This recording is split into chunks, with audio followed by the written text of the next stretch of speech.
بادشاہان وقت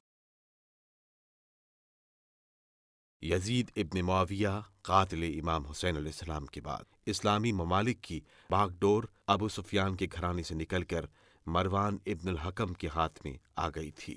اس کے مرنے کے بعد عبد الملک تخت پر بیٹھا اور کافی کشمکش کے بعد اسے اطمینان نصیب ہوا۔ یہ لوگ اپنے آپ کو خلیفۃ المسلمین کہلاتے تھے، مگر ایسے خلیفہ جنہوں نے حرم الہی کی بے حرمتی اور اللہ تعالیٰ کے احکام کی سری مخالفت کرتے ہوئے بہت سے مسلمانوں کو خانہ کعبہ میں قتل کروا دیا۔ آپ علیہ السلام کی ولادت کے وقت عبد الملک ابن مروان بادشاہ وقت تھا۔ اس کی موت کے بعد یہ افراد اموی سلطنت کے بادشاہ بنے: ولید ابن عبد الملک ابن مروان، سلیمان ابن عبد الملک ابن مروان، عمر ابن عبد العزیز ابن مروان، ہشام ابن عبد الملک، ولید ابن یزید ابن عبد الملک، یزید الناقص، ابراہیم ابن ولید، مروان الحمار۔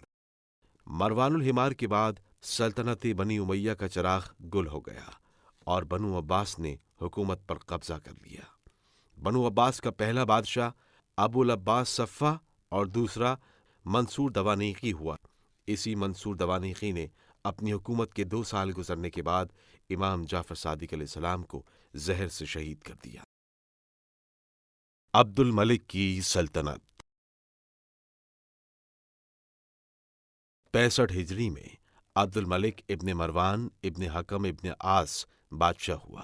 حجاج ابن یوسف نے، جو اس کی طرف سے کوفے کا گورنر تھا، کوہ ابو قبیس پر منجنیق لگا کر کعبے پر آگ اور پتھر برسائے اور انتہائی بے رحمی سے حضرت عائشہ کے بھانجے اور حضرت ابو بکر کے نواسے عبداللہ ابن زبیر کو قتل کیا اور ان کی لاش کو سولی دی۔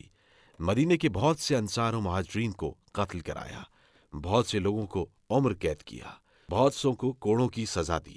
باوجود ان تمام مظالم کے اس کے چاہنے والوں نے تمام ممالک اسلامی میں یہ بات مشہور کر دی کہ عبد الملک بڑا نیک، دیندار اور پابند شریعت تھا، اپنے وقت کا بڑا عالم اور فقیہ بھی تھا۔ 73 ہجری میں جب عبداللہ ابن زبیر کا خاتمہ ہو چکا اور عبد الملک اپنی سلطنت کا اعلان کرنے کے لیے حجاز میں آیا تو مسجد کے اندر بھرے مجمع میں کہا: نہ تو میں عثمان جیسا کمزور خلیفہ ہوں اور نہ عمر جیسا خوش آمد پسند اور نہ یزید جیسا بے وقوف۔ ہمارے پاس ہر بات کا علاج تلوار ہے۔